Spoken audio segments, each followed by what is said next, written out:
You're listening to the ESO Network, your station for all things geek. Ian, look at this. What, it's a police box. What on earth's it doing here? Well, these things are usually on the street. I feel it. I feel it. Do you feel it? Faint vibration. It's alive. Earth Station Who, a fun mashup celebrating nearly 50 years of the Doctor Who universe. Hold tight. You never know where the TARDIS is going next. You're probably a bit confused right now. I broke the glass. It's all come back to me. This. What is this? That's my ship. What? Let me take it from the top. Hello, I'm the Doctor.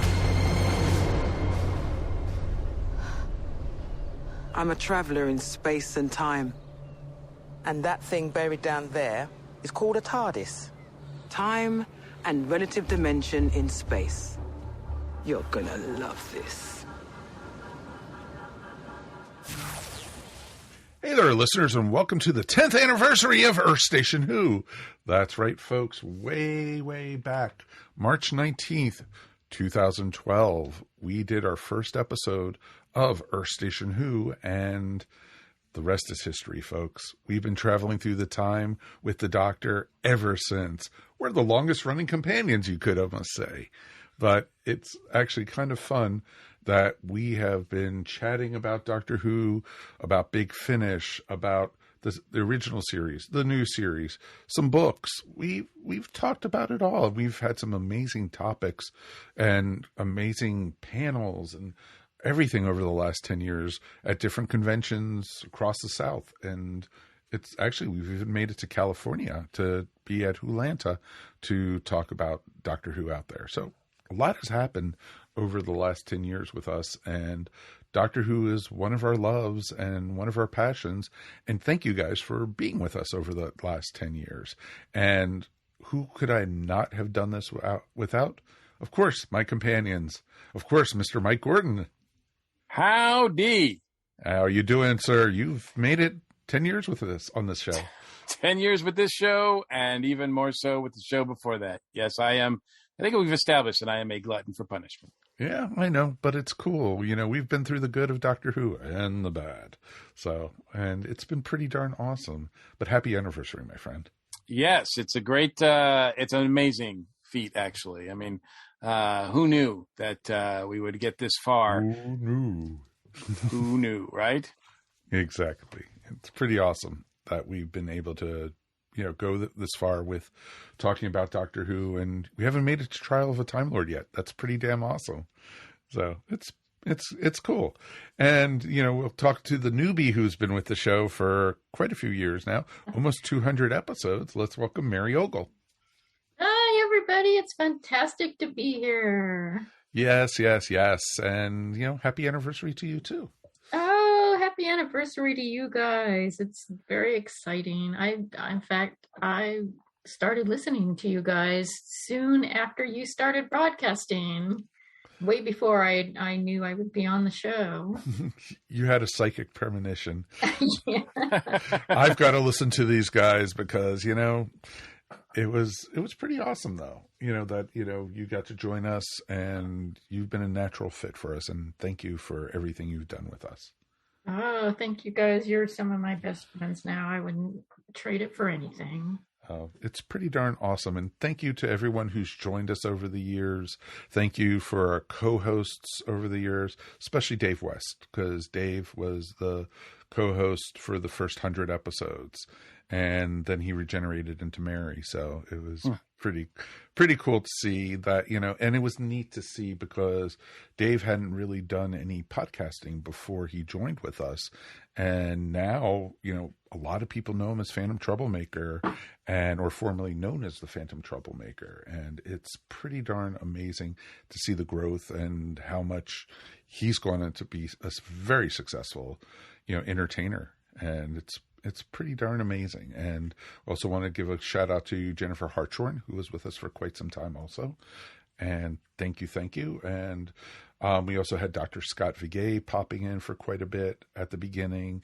We also had, a few others, but I know this man here who's joining us tonight was there for episode 1. Let's say howdy to Bobby Nash. Hey. Good to be back. Oh, excuse me. The award-winning author, Bobby Nash. That's better. Yeah. Okay. I was writing my complaint note right now. It's like, so much how could you forget? It's so in much the contract. So much has happened in 10 years. He's won all these awards. Yes. It's pretty amazing. Yeah, 10 years ago, it's like, man, I wish I could get something published. Yeah, he was being introduced as struggling writer. Bobby Nash. Now it's award-winning struggling writer. There you go. There you go. The award-winning though actually adds to it, so it's pretty cool. Well, I think it's like anything else. People think that once you've done it, you're this overnight success. They don't realize the struggle continues. I'm sure you guys go through that with doing a podcast every week. Oh, trust me. So what's really awesome is that not only is this our 10th anniversary episode, but this is episode number 296, right? Well, if you add up the 4 specials that we've done, which were not numbered, then this is actually our 300th episode as well. Ooh, Mikey. So it's our 10th You get a gold star tonight. And I should have asked for more money. Our 300th episode, which is pretty amazing. And, it's great that Bobby's here. Bobby has he has been our most frequent guest throughout our run of the last 10 years, second only to Scott Vigay, who, as you mentioned, Mike, was here a lot in the beginning and occasionally still joins us as well. Oh, of course. But it's just the last 10 years I've been trapped in that darn airlock. Just you and JD. Me and JD, yep. Whiling away the time. But you get to go on all these other podcasts. JD has his own podcast now, even. So, it's pretty amazing. It does kind of get into your blood. Once we let Wi-Fi into the station, Bobby was nonstop, so it's pretty awesome. Well, I figure since I never shut up, I might as well record it. We have had the pleasure of having guests on, a number of 119 total guests that have joined our show over the last 10 years. And thanks to every single one of them. We've been blessed to have 2 doctors join us on our show, as well as a few companions, a doctor's wife, a couple of folks from Torchwood, a couple of folks from the Paternoster gang. It's been really, really fun. It's pretty amazing if you think about it. I would have never expected us to be going for this long, truthfully. I thought, because we did the show because on Earth Station 1, we were reviewing, on top of everything else we did, every episode, we reviewed an episode of Doctor Who, pretty much. And people were going, hey, I think you're talking a little bit too much about Doctor Who, and we'd love to hear you talk about the other stuff instead. And so Mike and I... So we switched to Walking Dead. Exactly. For a little bit, we did, yeah. And then we got complaints about that. And then people said, hey, you're just talking about Walking Dead too much. So we stopped watching Walking Dead altogether. Yeah, exactly. That's because you were talking too much about it. It's a good point. And, it's funny because we were at, what was it called? Fanicon, or what was it? Over the weekend? What was it? The convention? Fandemic Tour. And there was a lot of Walking Dead there.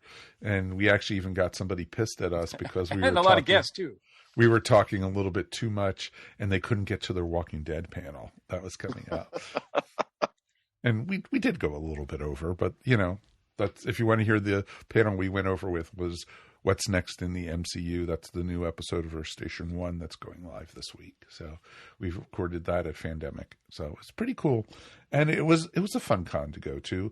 And we will be publishing, actually, as a special bonus to our patrons, our Doctor Who panel we did over the weekend. So I believe there were some Doctor Who related guests there. When James Marsters was there. James Marsters was there. So was David Morrissey. Yes. And John Barrowman was there. And Barrowman. Yes. You couldn't miss Barrowman. So, Yeah, it was a con. He was there. Yeah.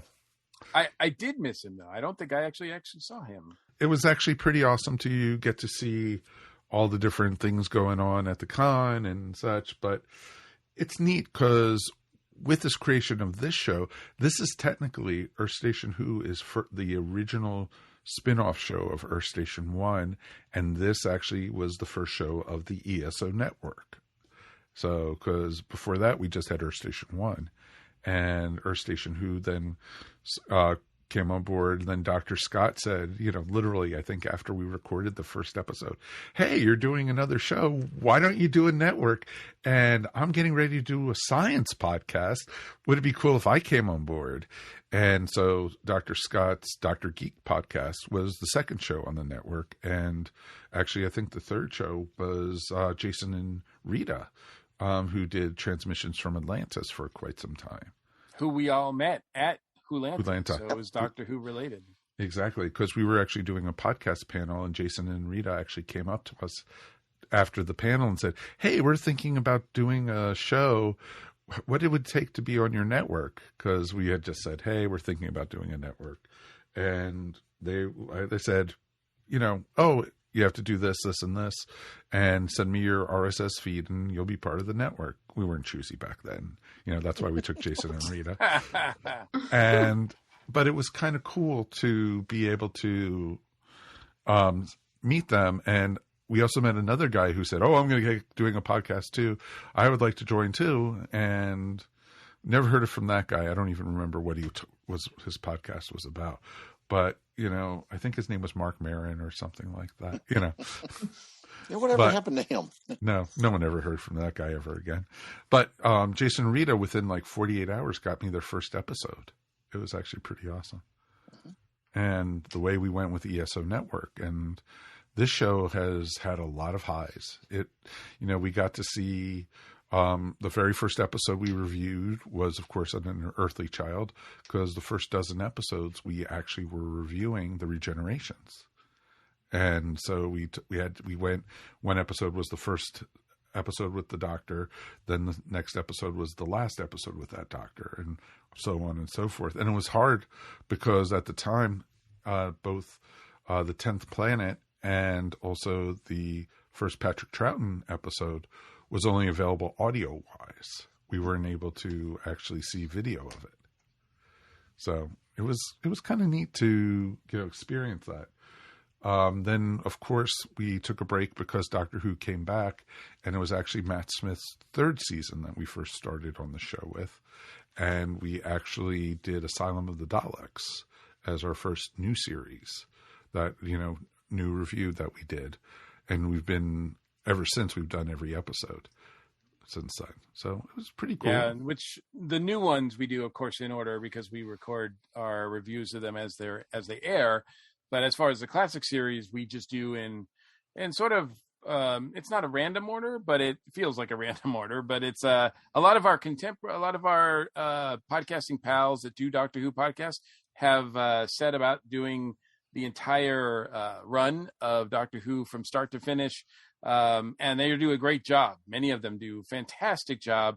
But we decided that on our show, we would just be a little bit more variable than that, because we would want to just, if we're in the mood for a fourth Doctor story, or if something is relevant, like next week, we're going to do a third Doctor story because it's relevant to the new episode of Doctor Who that's coming out. So, exactly. So we try not to...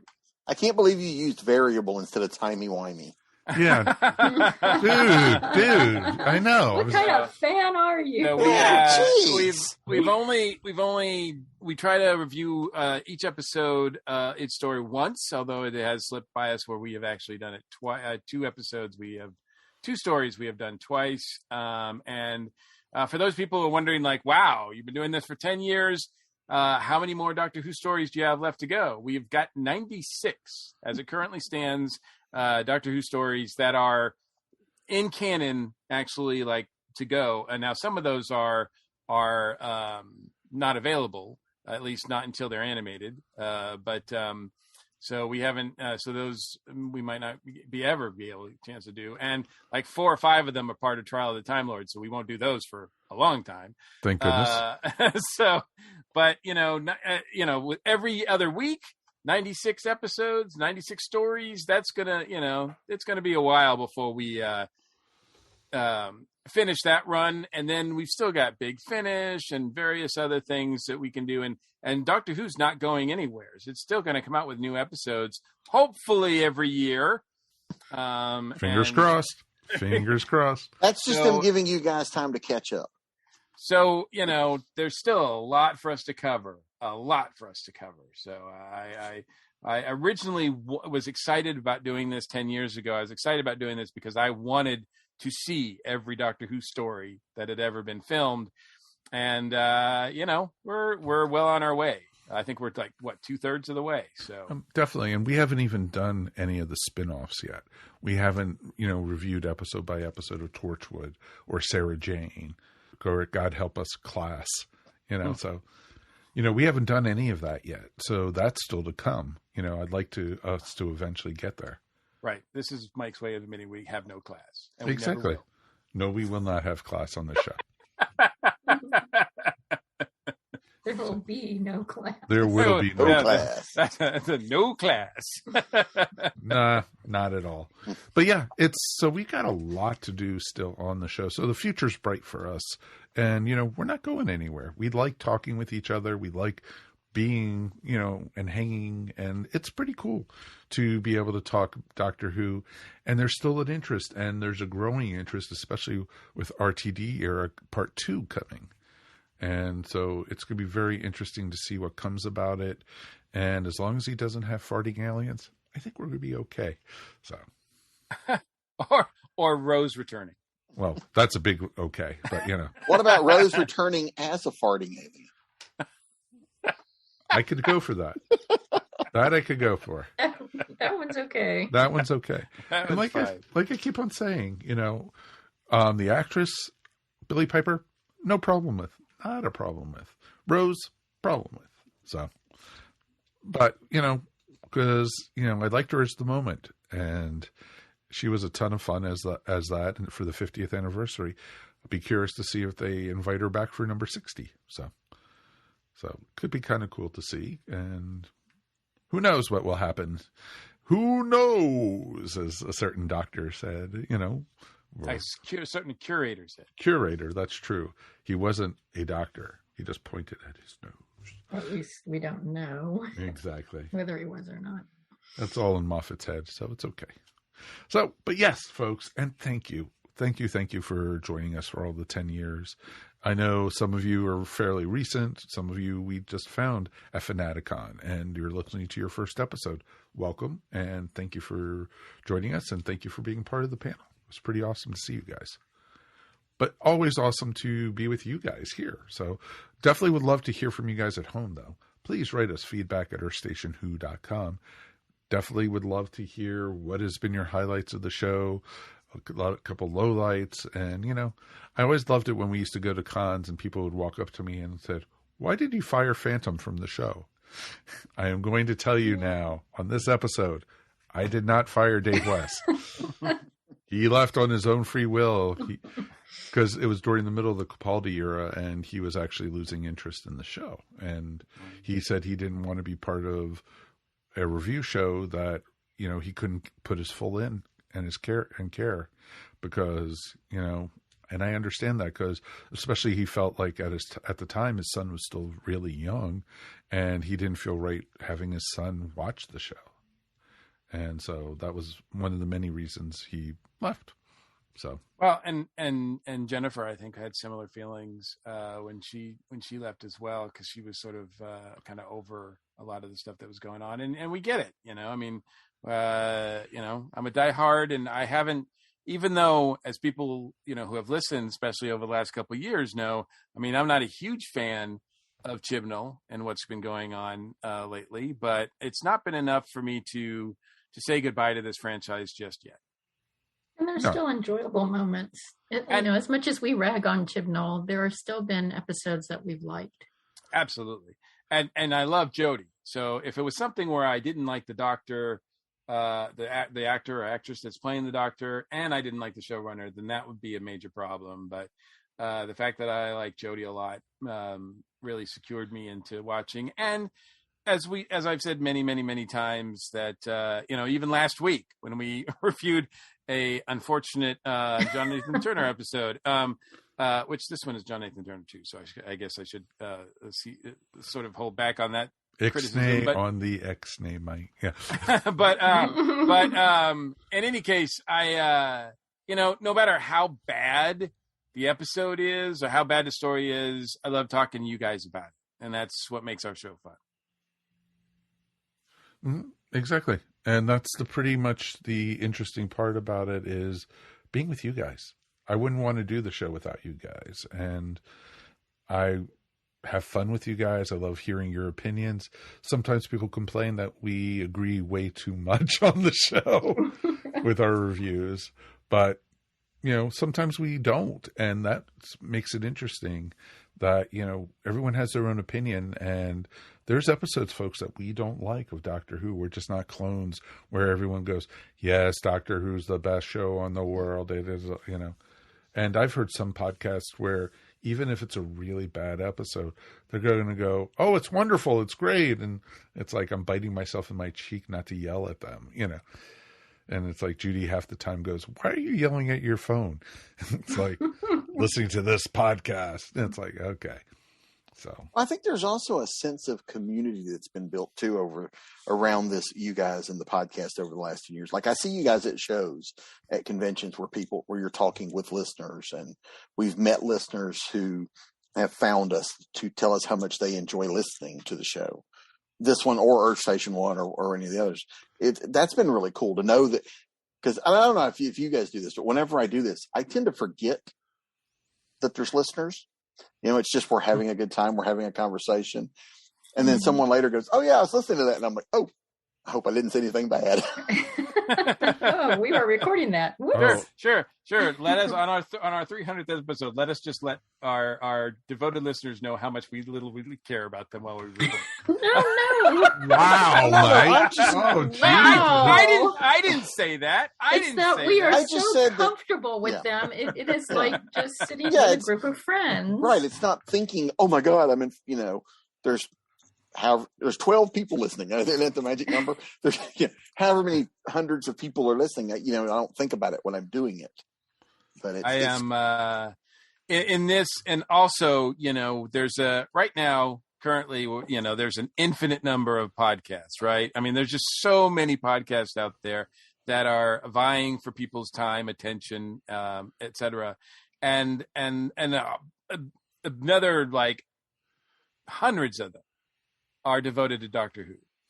And the fact that people would choose us, and not only once, but again and again and again, I just find that so flattering, and I'm so grateful for that.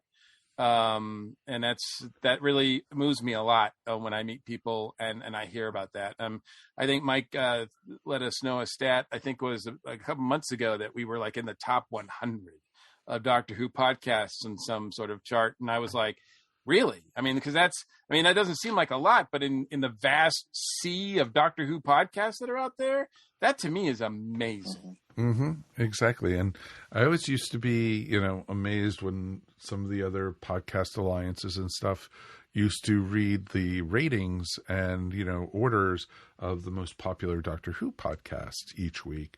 And we used to be up there in the top 10, top 20. And these were over 100 podcasts that were in competition with us. So thank you, listeners, as we always like to say. Thank you. And I always joke that we have 5 to 10 listeners, Well, Bobby's here, so that makes it 9. So, yeah. But yeah, so, 5 to, 9 listeners, but we actually have a decent listening audience, which is pretty cool and everything. And we appreciate it. And that's, that's humbling. It really is. Yeah. And it's led to, like you mentioned, the opportunities of doing panels at conventions and things like that, where people are inviting you as the podcast, which is pretty cool. Oh, yeah. I know, And it's pretty awesome. I've only mispronounced one guest's name wrong in front of an audience. I was going to say, and we will never let you forget it. I will never let myself forget it, you know, and it's funny every night before I go to sleep, Katrin. She was so gracious. I don't think she was bothered her wonderful. at all. She was so sweet, and it was Mm-hmm. it was awesome. And there's only one of the doctors we met that I didn't like, so it's okay. But otherwise, everyone else we've met has been wonderful. So it's, and I feel very fortunate that we've got to meet, so many great people, both new and old series. And it's pretty cool. Yeah. And not only has this podcast allowed myself to meet and actually talk with people who've worked on the show itself, but there are many people that have been guests on this show or been associated with our show in one form or another that I now, as Mary pointed out, consider like really close friends. Mm-hmm. and listeners as well, even if you've never appeared on this show, and we've talked, even if we haven't talked, I consider you a friend. So please feel free to approach us at some point if you get the opportunity. Before we go any further, though, there's someone I do want to, 3 people I want to give a huge, huge shout out about to real quick. Sure. First one, I want to give a huge shout out to Alan Seiler and his crew, formerly Timegate and Wholanta. Mm-hmm. They were our first cons that we did as Earth Station Who, and they welcomed us as part of their family every year. Wanted to thank you. Also wanted to thank, of course, Caro and Robert, part of the Brit Treks at DragonCon. And they also have included Earth Station Who every year. And we'll be happy to say and happy to announce that they've invited us back again for this year at DragonCon. Mm-hmm. So we will have at least one Earth Station Who panel, hoping for maybe a couple others. But, let's, be thankful for them and thank you guys so much. And of course, and last but not least, let's also thank Bonnie and Matthew over at Concaster Burris for having us year after year. We came in late into their run, but every year they gave us tables. They gave us a chance to interview. They gave us, Matthew gave us Sunday panels and, basically gave us time to moderate the guests. And that's how we met, Katrin, Nev. We also got to talk to Pierre Davison. We also got to talk to Ganto from Torchwood. And of course, Canton Everett Delaware III. We got to talk to Mark Shepard. Was awesome. Well, he didn't really talk to us. He took the microphone and said, "I'm not talking to you guys." And then he went on. Yep. So, and we just sat there going, and so it was pretty awesome. And, but so thank you guys. All of those conventions, thank you. And hopefully we'll be doing more Doctor Who cons and such over the next few years. Once we get more cons starting up, which seems very hot and heavy right now. So it's pretty much going to happen again, folks. So. Yeah, we've met some wonderful Doctor Who people at various conventions over the years. I think for me, probably the greatest experience, Doctor Who experience was meeting Terrence Dix at I believe it was the last Timegate before it changed to Wholanta. Oh, I think that was one of his last cons. Yeah, he stopped by my table and was asking me questions about my books, which is pretty darn awesome. Yeah. So that was, but again, because of the show and being at these conventions and stuff, we got to meet some really, really great people. Oh, very much so. I think our first companion ever was we got to meet Ace at Timegate, and that's also how we met Dr. Scott Figuet, and it was pretty awesome. And she was just wonderful. And Mike and I were sitting on the floor, almost like, we're not worthy. And so it was pretty cool. But Sophie Aldridge was just wonderful. And she was so gracious. And she was our first Doctor Who guest that we got to interview. So it was pretty cool. Very nice. So. Yeah. And doing shows like The smaller ones, like a Time Gate or something like that, gives you more of that. Like when you do these big shows where there's long lines, and there's not really a chance to talk to these folks. But doing something like Time Gate or Hulanta, you know, you get a minute to at least sit and talk with people. Oh yeah, that's why I like the smaller cons, because you get to meet them. In a couple of weeks, we're going to be at South Carolina Comic-Con, and Sylvester will be there. Mm-hmm. An awesome guest. Yes, he is always fun. He is always fun. He was always great. My best memory of Sylvester is I think we were hanging out with you up at the upper level of the Marriott. Mm-hmm. And he was just there. Yeah, we were taking pictures, and all of a sudden we saw Sylvester McCoy. He was wearing a Charlie Chaplin mustache. Yep. And I walked up to him and says, "Sylvester, can I get a picture with you?" And he says, "Oh, you saw through my costume, did you?" Yeah, he was amazing. And, you know, because he was really, I mean, he held court out there, you know, away from the working part. You know, he wasn't selling autographs or anything. He was just, "I'm here. What do you know?" And was very accessible, and just it was a great experience watching him play with the fans. It was really fun. Oh, it's pretty awesome. And that's what Doctor Who fandom is wonderful about. And we have friends who have been on the show from both sides of the Atlantic. And we've even had an Australian on the show, you know. So we've played with all around the world. So it's been kind of cool over the last 10 years. One of the cool ones, I got to watch Peter Capaldi photobomb groups of cosplayers.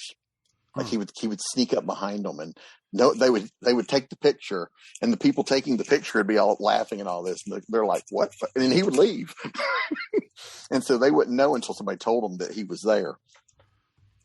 That's funny. Well, I remember at Dragon Con, Capaldi ran into the Sci-Fi Classic room because he was being hit, you know, going through the hall because the green room was right across the hall from and they were doing a Planet of the Apes panel, and they had some, you know, of course, really amazing cosplay there. And he ran into the room, "Apes! There's apes in here!" and he was all excited and everything because he's a fanboy himself, which is really awesome and everything, which is pretty cool. So pretty cool stuff, folks. And like we keep on saying, thank you for all the great times. And, you know, we even had, you know, for our 100th episode, we had a cake, and we had, you know, thanks for everything, Phantom, and everything. And we even had a picture of him going away in the TARDIS. So, wasn't that that was at Hulanta, right? That was at Hulanta. That was at Hulanta when it was still at the Marriott. Yeah. Because I remember you guys did a panel, and I think it was announced on the panel that was his. That was his last episode. His last episode, yeah. Exactly. And people were like, actually, I think Robert and Helen were at that one. Yeah, too. I believe that was the same one. Yeah. Yep. So it was pretty cool. So very cool, folks. And, you know, there's a little bit of Doctor Who news. But 10th anniversary is, you know, more important than that. You know, you don't really care that Doctor Who's coming back Easter weekend, do you? Really? No. Yes, it's been confirmed that Doctor Who is coming back Easter weekend, and I think it's going to be on, I think they said the 18th, if I'm correct. So, you know, I'm sure people will fact check me on it. So I'm just going off of my memory, and, you know, it's half the time that's Swiss cheese because of college. So, but, you know, it's cool. But it's always awesome to be able to, you know, share new Doctor Who. So we'll be doing a live episode after that. I think it's going to be the Tuesday following that. We'll be doing a Facebook Live. So we'll be talking all about the new Sea Devil story. So it should be kind of cool.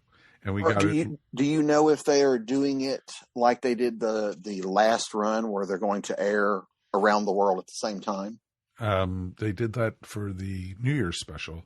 Right. I was. Is that still the plan? Do you know? Yeah, I'm not sure they've said anything. They haven't said anything about that yet. So I'm happy we know it's coming, you know, Easter weekend, you know. So they'll just 6 a.m. sunrise service. Exactly. Do sunrise service with the Doctor. So it's pretty cool. So before I do any more sacrilege or anything, so let's take a quick break, and we'll be back. And this week we're talking about the Arc of Infinity. So it's going to be a lot of fun to talk about the Fifth Doctor. See you in a sec. Tonight's show is a little different. Tonight's show is about a man who's not really a man. He's a doctor, but he's not really a doctor. Like Dr. Phil, but awesome. Most people in the United States of America have not heard of him. He's just like me in that regard. Who is he? He's the Doctor.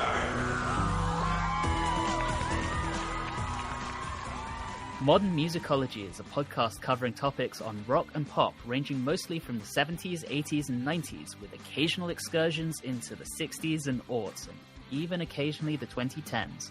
Anything is fair game.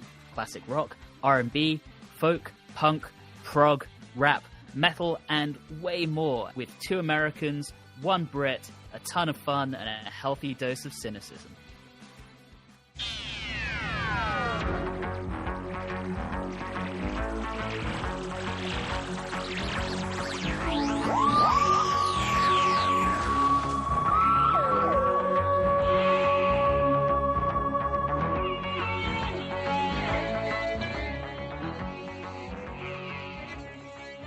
Welcome back. Now we are going back to the wonderful year 1983, and we're going to the beginning of the 20th season of Doctor Who. And it was interesting because the 20th anniversary of Doctor Who, they were trying to be like all special and everything, and each storyline was supposed to represent different eras of Doctor Who. And it was because this also included the 5 Doctors in this run, because we had this one where it had the return of Omega. We had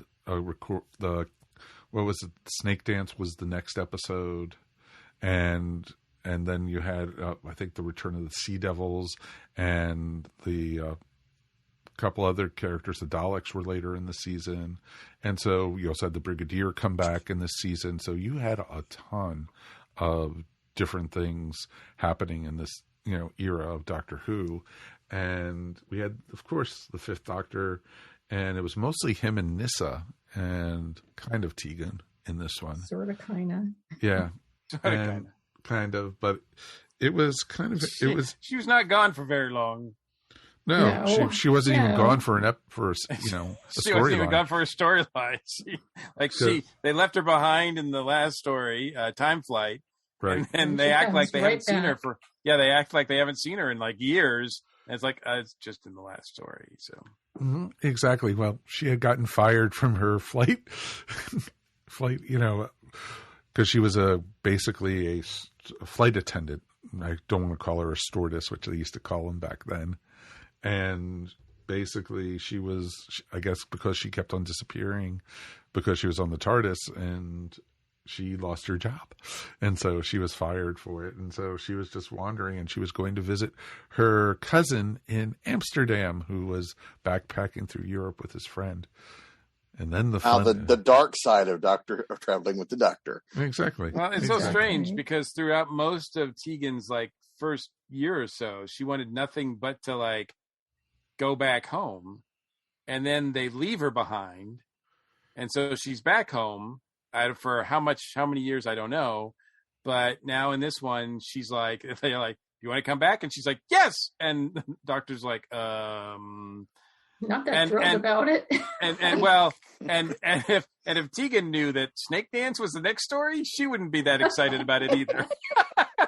Oh, come on. Don't you want to be hanging out with the Merca? Come on. Because she goes through hell in the next story, I believe. Mm-hmm. Pretty much. But it's nice to see her out of that flight attendant outfit that she was in her first season. And because, that wonderful, beautiful purple outfit. And you had, I like this one because you had a great look at Gallifrey in this. And you got to see the High Council. And you also got, a sneak peek also of a certain future Doctor in this one. Yeah, he's sort of right out there. Mm-hmm. Oh, okay. I have seen this one then. Yes. Okay. And so, you had Colin Baker in this one also. And it's interesting, too, because he was, I guess, reprised his role as Maxwell in the Five Doctors, but they decided to hold him out because he had already agreed to play the Sixth Doctor by this point, because Peter had announced that he was leaving. So it was interesting because I bet he wished he could have kept the costume. This was a better costume with the feather on his hat. It was a way better costume, even with the feather on the hat. The cape was badass. Yeah, he looked pretty good in the cape. I like that. No capes. I like the capes. He liked to dramatically swirl that cape. Yeah. Unfortunately, there's, I'm one of those, watching this, it is hindsight really, because it's not like this. I'd seen him as a doctor before I'd seen this. So it's really hindsight, but watching this, it's not like I was thinking, man, he'd make a really good doctor. And according to the, stuff I read or whatever, he, when they were making it, he was constantly being told that he was being too much. He was being too campy. He was hamming it up too much, et cetera, et cetera. And they go on to hire him, which is kind of weird after that. But because I don't think, his run as the Doctor, I don't think he's that campy or that out there either. Mm-hmm. Okay. No, I mean, he's. I don't know. J&T had a history of bullying his actors, so. Who I'm not sure just whether he was really that out there or that J&T was just being an idiot. Yeah. It does seem like sometimes that Colin, in kind of like what Jodie has gone through, if Colin had better stories and direction, he might have been a better doctor, I think. Absolutely. Oh, completely. And you did find that out on Big Finish too. Right. Because he has become so much more well-loved after his run, from the Big Finish or from seeing him in conventions and stuff. He's much more, people seem to like him a lot more than they did when he was actually the Doctor. Well, he's quite good in Big Finish. And purposefully, he was, unfortunately, his Doctor was very prickly, even more so than any other Doctor that we've had before or since. Mm-hmm. Because they wanted to make him unlikable for some stupid reason, and he never got a chance to be redeemed. So he was just not somebody that anybody really wanted to watch, unfortunately. Mm-hmm. In this, he's better. I do think that the role that he has here as Maxwell is really good. I like the fact that even though Maxwell is doing his job and he's really enthusiastic about doing his job, he is still fair, because when he finds out that, the Doctor is not at fault and something else is afoot or whatever, he goes and he's perfectly willing to, he makes no apologies, but he's perfectly willing to explore that instead of just stay with his prejudices against the Doctor or whoever. I could see that. I agree with that. But, when he first appears, he's a total jagoff. It's like, just shoot the Doctor. It doesn't matter. I'm in charge here. Well, yeah, that he's was sort the of weird one thing. of those military types who's just doing what he's told. Right. Mm-hmm, exactly. And it was kind of like they were pretty harsh on the Doctor. Oh, we know Omega isn't in you, but we're going to kill you anyway to help save the universe. Yeah, they had no qualms at all about killing him. Yeah. Nope. It's treated very offhandedly. It's like, oh, okay, well, we're just going to kill you. Well, but wait, can I even? Nope. No, we've decided. It's. Any defense? No. Any appeal? No. Just let him stay in his TARDIS without any way to get out. And, So surprising, because the Time Lords are usually known as so generous and open-minded people. It's really a shock that they would have this attitude. Isn't it? I can't believe they weren't fair. I know, right? I can't believe they were conned in this way, but well, they're total idiots. They say over and over and over again that the only way, it has to be somebody on the council who sends the biodata. There's absolutely no other way, and they're told that like a million times by each other, and they just completely ignore it. Yeah, and unfortunately, I'm at that age where, and many mysteries are ruined for me because it's you automatically assume that because you've seen so many that the person who's least likely that you should suspect is usually the culprit. So, and stupid Target Books puts him right on the cover. Like I was like, man, talk about spoiler. Like if you get the Target book, you know who the plant is right away. I was like, okay, let's not guess. Let's just show it and give it away right there. But also, too, I mean, when you hire Michael Gough, like to be in something, he's not just going to like be in there to be a background actor, right? He's going to be, he's in there to actually do something of note. And so he turns out to be the guy here. And he's great. He's great. I appreciate him. Yeah, there are certain actors like that. Yeah, if you see them there, unless the people are clever and hire them just to be a red herring, exactly. Like if you see Ray Wise in something, he's the bad guy. And unfortunately, this period of Doctor Who writing wise, well, I mean, even this period now that we're in writing wise, they're not going to be that deep. They're not capable of really going and tricking you like that. Although I will say, overall, I think Johnny Byrne did a great job writing the script. I usually like his stuff, whether it was on Space 1999 or the 3 or 4 episodes he's done on Doctor Who. He's done some really great scripts for them, and I appreciate this one too. I thought it was interesting. It held my interest throughout the whole story. I didn't feel like anything was padded. Some of the stuff in Amsterdam was just every time they flipped back to that, I was kind of like, I really don't really know where this is going. Like the whole last episode is just them dragging out the chase.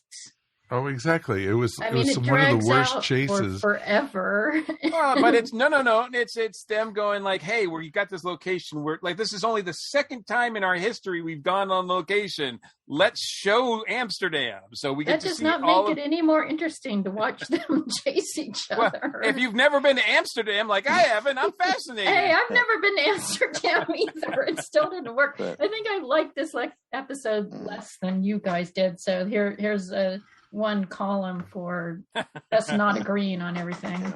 Well, they did that too, like with City of Death. I know they went to Paris. Yeah, but there's like one City of Death. Yeah. Oh, I'm not saying this is as good as City of Death. No, but it's the same kind of thing. It was like, well, we're here. Let's film as much of it as we can because there's like scenes of them riding bikes down the. Yeah, but it's kind of fun and charming in City of Death. Because basically in this one, you had Peter Davison basically chasing himself. Yep. Yes. Which chasing the guy in makeup. But well, throughout the second half of the chase, but in the first half of the chase, I mean, and I thought that was, I don't know, I thought it was done pretty well. I thought it was fun. It was interesting. I thought, when the scene where Omega was watching the little puppet show and looking down at the kid, and he actually smiled, it was just like, oh, is Omega gaining humanity or feelings and everying? But nope. No. It was an evil smile. I think it was just gas. It didn't even make sense for him to run because he knew that he was basically falling apart and the doctor would have been the only one who could have possibly helped him. And he was running away. It didn't make any sense. It was funny as hell because Judy was watching the last episode with me tonight while we were having dinner. And she was like saying, oh, he's playing dual characters? And I said, yeah, one's the big bad and then that's the doctor. And she says, there's one scene when he started like deteriorating and it looked like they just put a piece of lettuce on the side of his face. Yeah. And it was in honor of the celery. Well, I guess they were out of green bubble wrap. Yeah. And that's people, Doctor Who. we make fun of the green bubble wrap though, but at the time we think that we don't. Yeah, the green bubble wrap really worked at the time. It was interesting partly though, in this, you actually heard when the doctor was talking to the guy on Gallifrey and says, oh, how's Leela? And I'm sorry to have missed her wedding. And it was like, oh yeah. I'm glad they Louise Jameson was supposed to be in this. And for some reason or another, she was not available or whatever. And so they had to, that's why Nyssa has such a big part. because they had to rewrite it and give her all her stuff. And I'll tell you what, the Doctor and Nyssa, if this was the companion doctor relationship and that's who, and when there was no Tegan and no any of that, if it was just the Doctor and Nyssa for like a whole season or so, that would probably be my favorite fifth Doctor season. Well, she finally gets to do something. Well, exactly. Hal, all those people who say the Doctor never holds a gun, another episode that shows, that one goes down the drain. Yeah, he never fights. We've seen him punch people out. Never shoots a gun. And the Fifth Doctor shoots a gun more than once, if I recall. Oh, yes, he does. Yeah, it's just one of those things. Tegan, on the other hand, does nothing. I mean, Tegan just sort of wanders around with. By the way, those two actors that they have playing the boys are like two of the worst actors ever. I don't know where they found those guys. They're written poorly too. I mean, when we were first introduced to them, one of them is like, "Oh my God, there's a cop. I'm afraid we're going to get deported or whatever." And he's like, "Don't worry." And they're like, "Where are we going to stay?" And like they go underneath this fountain thing, and then the one guy who like just a little bit earlier was like freaking out because they were going to he thought they were going to get deported because they just saw a cop. Was like, "Well, what's the worst that can happen? We can get arrested." And I'm like, now you're not afraid of the it just was like that was just really bad writing. That was not really well. Lack of consistency. Well, he's freaking out because he lost his passport, and it's like, go to the consulate, guy. What do you? But to Mike's point, I really, whenever we go back to Gallifrey, it's always weird because it's never really consistent with whenever we've last gone to Gallifrey.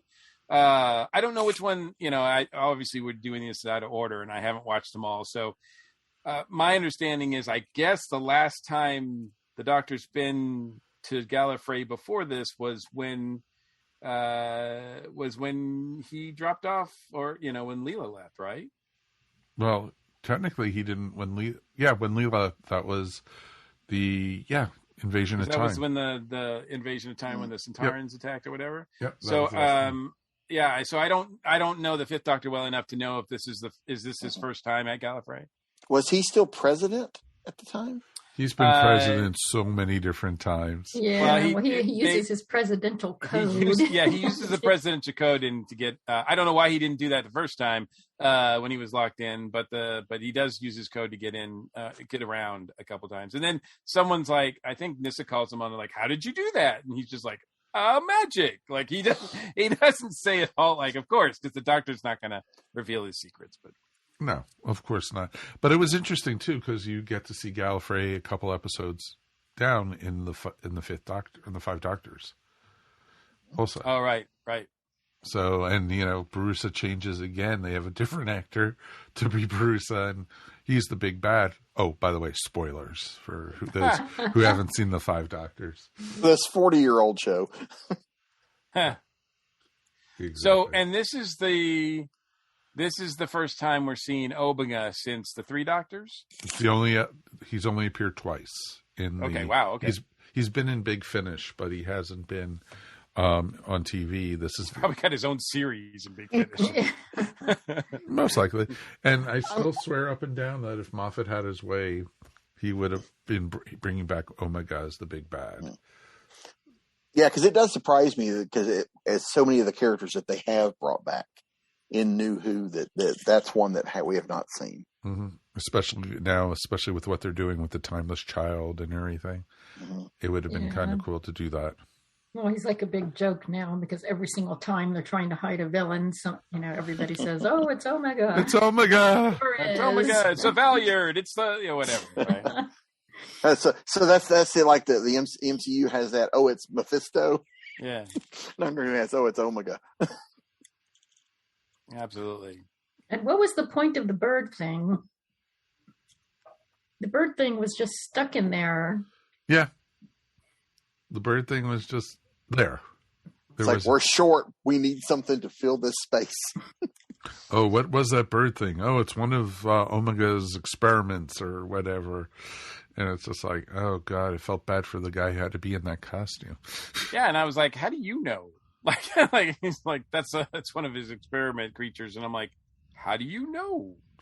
Doctor Who, that's why. But yeah. Maybe they are in cahoots. Mm-hmm, exactly. They really knew each other really, really well. So that's right. The 60th anniversary is going to reveal that really he's been a villain the whole time. Well, duh. Wouldn't put it past Chibnall to do that. Enter the Valyard. Exactly. That's how it's going to end. Jodie's regenerating and the Valyard pops up. I am really the timeless child. Just as a way to stick it to RTD. Exactly. Yeah, get out of this one. Oh, yeah. You kill him off in the very first episode of the new season. He regenerates again. Problem solved. Mm-hmm. Let the hate mail flow. And it's Hugh Grant, right? Right. It's Hugh Grant.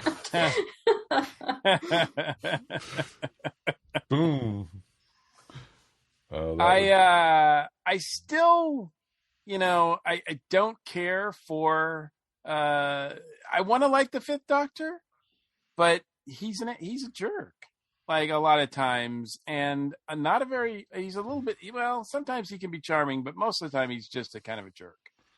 I actually feel in this one, I mean, maybe it's just me, but it kind of felt like Peter Davidson was just kind of phoning it in this episode. I mean, I don't hate Peter Davison. I have seen episodes I like him in, but in this one, he just really didn't seem to care. Well, almost for the one whole episode, he was floating in the Matrix a little. Wavy in the Matrix. Oh, hell, there was one scene, and sorry if any kids are listening, please cover their ears, parents, because there was one scene like when Tegan was like floating in the Matrix with the Doctor, and she started moaning and screaming. I was like, damn, where's this going? And it was just like, what happens in the Matrix stays in the Matrix. Pretty much. Well, this was an era too where, because they even did it. I mean, the Sixth Doctor, the Fifth Doctor, and even to a degree, the Fourth Doctor were very surly guys. They were grumpy a lot. I think they're, I think Tom Baker was just a little bit more charming, that it didn't set us off as much. But certainly, especially when you get to Colin, that irascible, irritable mood kind of wears on you after a while. Mm-hmm. And I think the Fifth Doctor had that a little bit as well. He seemed almost irritated with everything around him for a lot of it. No, totally makes sense. And he doesn't even really seem to like his companion. Right. No, it's like, right. But see, I wonder, was that a conscious decision in the writing of it? Did the writers want that? Or was it just no chemistry with the actors, or what? I mean, I don't know what it was. I don't know if it was a conscious decision that they wanted, why you would want this beloved character to be a jerk, as a jerk for lack of a better term. I was trying to think of something PG, because the word I had, but yeah, why would you want the character to be a jerk unless it was for a story reason? But we never seem to get that redemption of, yes, he's been a jerk for here's why it's over, and we go on. Mm-hmm. It just seemed to be that was the feel they were going for. And I'd never understood why. I don't know if that was just because it was the 80s and it was the age of the anti-hero, if they were trying to put some of that, because, that was also the same time we had a lot of these cop shows where the cops were all gruff and, shoot first, ask questions later, didn't want to deal with people. I wondered if it was a reaction to that. But remember, he's not vengeance. Yeah. So, but that was one of those things that's always stuck with me about that period of Doctor Who was that a conscious decision to make him a jerk? That's a good question, actually. That is a great, great question. Well, Peter Davison, prior to this, had come off a run on All Creatures Great and Small, and he played the sort of brother or the son of the vet that is not a good guy. So I mean, it's not like he came from playing he had a reputation for playing a pure heart, right? He was not a very good guy in that show, so I think they just carried it over maybe a little bit with this one as well, because they knew what he does. This worked for him on that show, which is really popular. So let's have him continue here. Mm-hmm. And I don't know. He's not without compassion. Although typical Doctor fashion, you never know when he's going to show compassion for something and when he's not. Sometimes he just wants to utterly destroy something, a threat or whatever. And other times he wants to, in this case with Omega, he does show compassion towards the end, which is he actually strange. gives Omega a chance. A couple of chances. Yeah. It's like, come on, I can get you back to your own place, and you're. He's like, I don't want to have to destroy you. Basically. Yeah, exactly. It's just like, don't make me destroy you. And he's like, I'm going to destroy everything. He's like, all right, Zot. Well, that's it. Don't say I didn't warn you. Exactly. Yeah, exactly. But I think that the weird thing is for me to when, for example, at the end, when Tegan joins him again, they show the Doctor's face, and he's like, oh, great. Like he has control. Like he can say, no, you're not coming. If he doesn't want her, but I don't know why he hangs out with companions that he doesn't really seem to care about. We mentioned about, when Adric died, he didn't really seem to really mourn or care. So it's just like, dude, it was Adric. No one cared. I think the only companion that he really kind of has some connection with is Nyssa. And I really like the way that they play off each other. Mm-hmm. Well, Peter Davidson has said that he thought Nyssa was the best companion for his right. doctor. Out of all the other ones he's had, he's absolutely right. And it goes to show that if Nyssa has something to do, then they have some chemistry together, and they can work well together. I mean, I'll give them that. There was some nice interaction between them. I was really feeling bad for her having to run through Amsterdam in that very heavy velvet outfit again. It's like, oh, it's just so weird because he's like, come on, you two. And I'm like, what are these two bringing to the table at all? Why do they need to come with you? And in fact, they stopped to help this guy who's just been. It's like, is he alive? Leave him. He's like, leave. We have to go. I'm like, why are they so important to what you have to? You have to watch me, do what I'm going to do, because you're actually not going to participate and do anything with me. I just need you to watch. Exactly. That's that opening. That's that opening credits syndrome. They're in the credits. They've got to have something to do, or they've got to be there. Exactly. Exactly. I'll catch up with you. I'm going to go catch the bad guy, that type of thing. It should be more like that. You don't see Batman doing that. Come on. It's less of the opening credits and more of we need the Doctor to actually talk to someone and explain what the heck just happened. Exactly. Yeah. Because if he doesn't have anybody to talk to, then everybody's like, I don't understand what just happened. Yeah, come on. It would be and great. Even after he explains it, we don't understand. Nope. And that's what's great. And all the Time Lords were doing was monitoring the antimatter. Couldn't they have sent somebody there to help the Doctor along or something? They couldn't. Yeah. They couldn't because... that's right. Omega was blocking. They had him on lockdown. Yeah. No TARDISes could leave the building, so to speak. Exactly. Not that I think they would have sent anybody anyway. No, it's the Time Lords. They don't do crap. Yeah, they were hoping Omega would take out the Doctor also. Yeah. That's right. As much as we talk about the Doctor being a jerk. Right. Time Lords are where he comes from. Considering where he comes from, he's a compassionate soul. Yeah. Exactly. Good point. You just kind of wait for one time for him to go, why should I help them? So, any final thoughts before we go ahead and rate this one? 1 out of 5 TARDISes, 1 being the worst, 5 being the best. Mr. Mike, since you've been here the longest, you got to go first. I am going to give this a 3.5. Despite it's crazy stuff that happens. There's a lot that I kind of I thought was fun about this. It's kind of fun. It's always fun to me seeing the Doctor on Gallifrey. Mentioning Leela gets a plus for me as well. And I thought Michael Gough was great. I thought Nyssa was great. I'm not a big fan of having Tegan return and all that stuff that was in Amsterdam. I could have done without as well. So if they just cut it down to just having it on Gallifrey, happen on Gallifrey, then, and I like Omega as a bad guy, as a villain. I mean, a lot of stuff that he does doesn't make sense here, but it's still works and it's kind of cool in some way. So I give it a 3.5. Okay. Bobby. I'm doing this from memory because it's been a while since I've seen it, but I would probably go with a 3 as well. I don't remember. I remember, thinking, this is pretty good. I don't remember disliking it, too much about it. So. Okay. Fair enough. That's good from memory. I'm impressed. Yeah. And it's, and it's like, until you guys started talking about it, I was like, have I seen this one? Oh yeah. Okay. So yeah, took a minute for some of those synapses to start firing. That's cool. Mary. I think I'm going to give it a 2.5 because to me, it's just very middle of the road. It's not horrible. It's not great.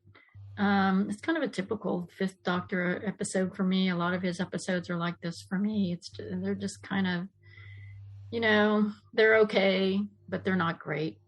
It was nice to see Nyssa get something to do. And I think that is only because her part was really written for Leela, but lucky her, it ended up that she got to do something. Tegan's wasted.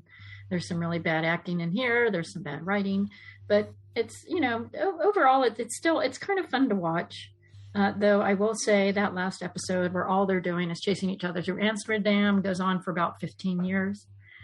But yeah, I think it rates for me about in the middle, 2.5. Okay. That's cool.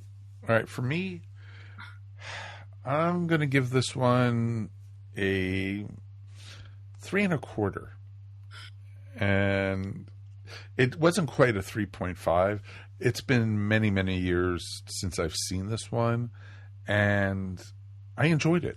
The 4 episodes flew by just like that.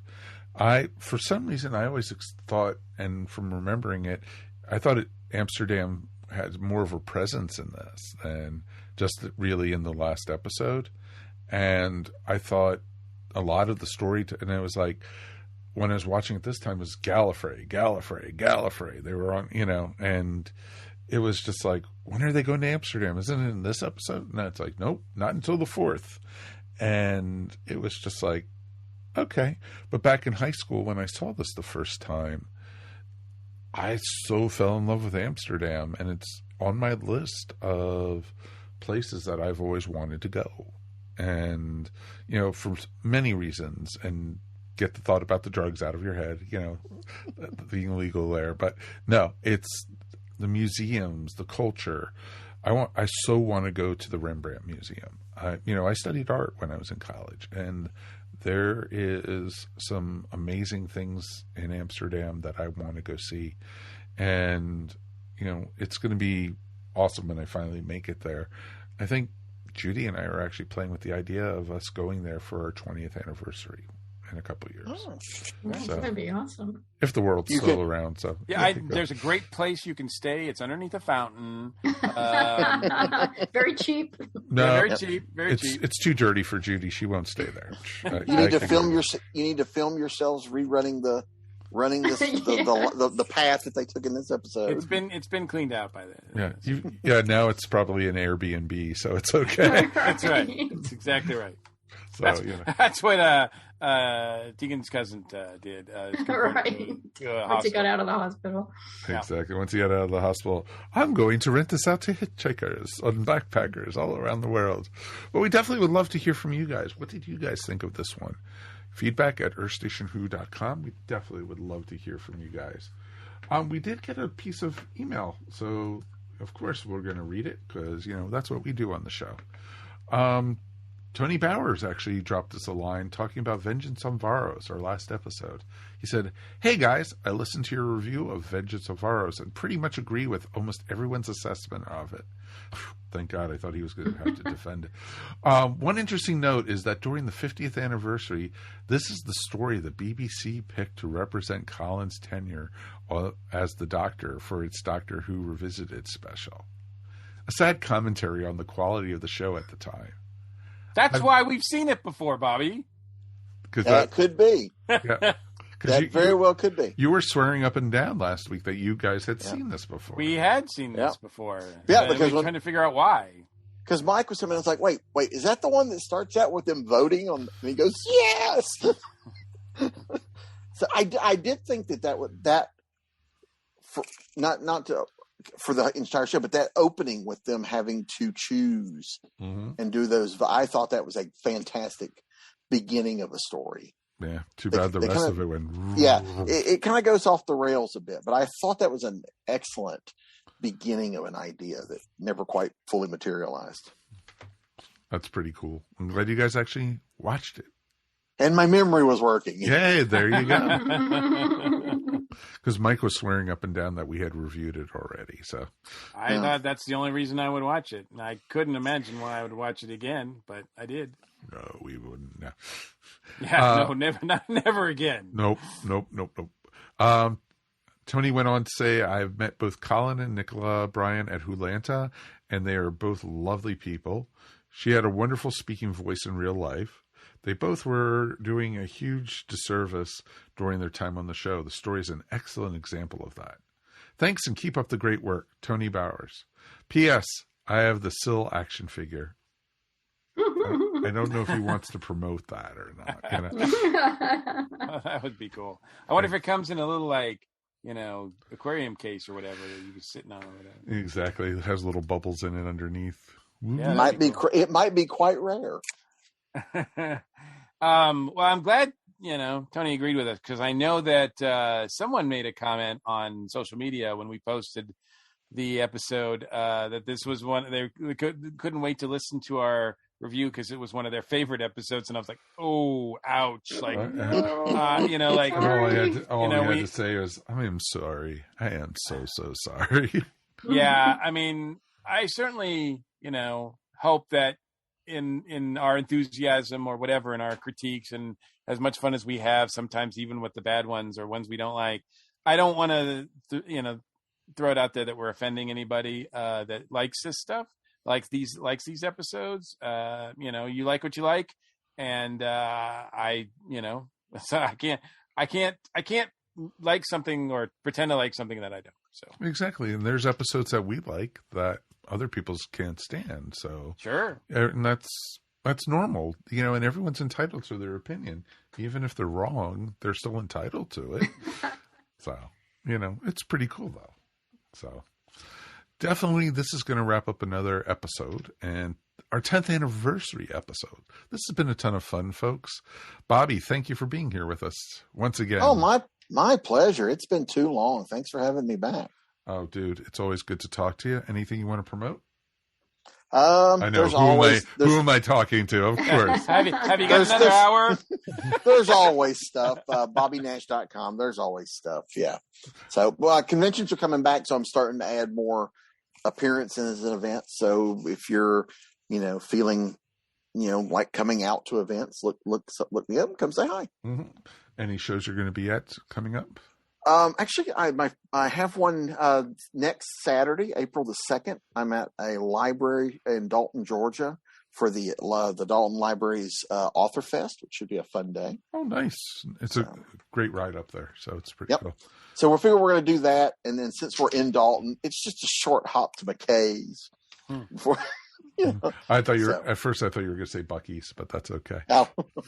I've never actually been in a Buc-ee's. We've passed it, but I've never been inside one. The place sings to you when you walk in. Ah, that's pretty awesome. I'll have to stop. I'll have to add that to the itinerary. Exactly. Awesome, man. And of course, Mary Ogle, thank you. Thank you. What a wonderful time talking with you guys. Anything you want to shout out about? You can find my artwork at maryogle.com or on Etsy at eVision Arts. Most excellent. Most excellent. And Mr. Mike, we made it through another one. We did. And as always, it's my pleasure. Happy anniversary, my friend. Happy anniversary. We've done, as I said, this is our 296th episode with 4 specials. We've done 300 episodes, and throughout all of those 300 episodes, there's been one constant. There's been one person that's appeared on every single one of those episodes and helped put them together, and without which there would be no Earth Station Who, there would be no Earth Station 1, there would be no ESO Network, and that's you, Mike Faber. So thank you so much for opening the door to this station and letting us all play in it. Dude, after the day I had today, I'm so happy to hear that. I'm really, really happy to hear that.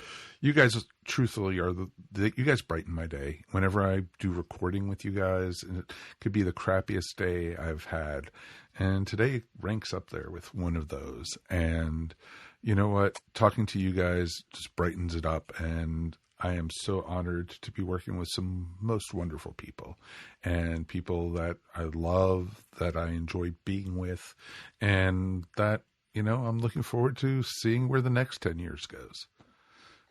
When you were starting out, because I remember when I met you, it was just you and Judy Britton. Was it your cousin were doing the podcast? My nephew, Dan. Your nephew.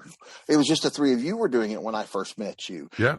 Back then, could you imagine the future where you're doing this many shows and what it's become? Yes and no. I was hoping there was a lot more money in it. But I said that about writing too. I get that one. Yeah. But no, I could never have pictured it. I could have never pictured in 10 years. Hell, Earth Station 1's going on its 12th anniversary in 2 weeks. And it's pretty amazing that, we've been doing it this long. And it's amazing. And it's been a fun ride. And there's been some ups and downs with the network, with the shows, with, everything going on. But overall, it's been one of the best experiences of my life. Hell, it's been better than my regular day job in a lot of ways. And it's been more consistent. It's been a lot more positive and a lot more growth. And you know what? That's the cool thing about podcasting. You make of it what you put into it. And I am the luckiest guy in the world. I work with some amazing people, and I'm looking forward to seeing where this goes. And, let's have fun with it. And at home, thank you for everything. Out of everything, like what Bobby was saying, what Mike has said, what Mary said, we couldn't be here without you guys.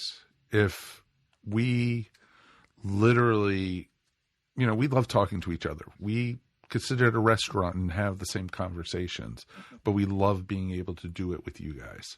And you guys make it even more special.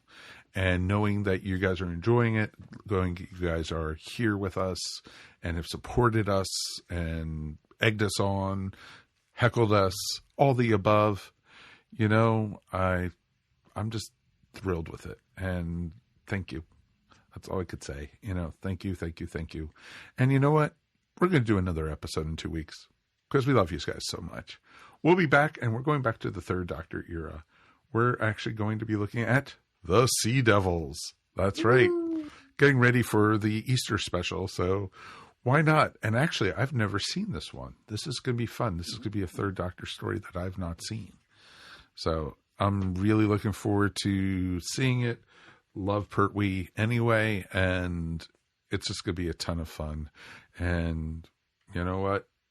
Thank you for riding with us. Thank you for being our co-pilots. And we'll see you guys. I hope everyone's well. Peace. And we're done. You have been listening to Earth Station Who, a bi-weekly pop culture podcast dedicated to all things Doctor Who, featuring talents from across the universe. All topics on the show are the sole opinions of the individual and are used for entertainment value alone.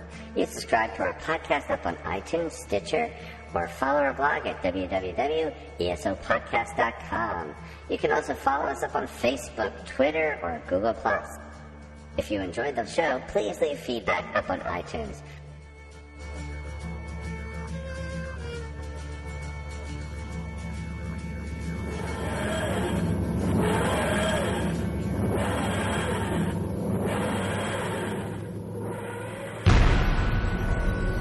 This has been a broadcast of the ESO Network. Be part of the crew and help support our shows by donating to our ESO Patreon or by shopping at the TeePublic store, which can all be found at www.esonetwork.com. The ESO Network, your station for all things geek.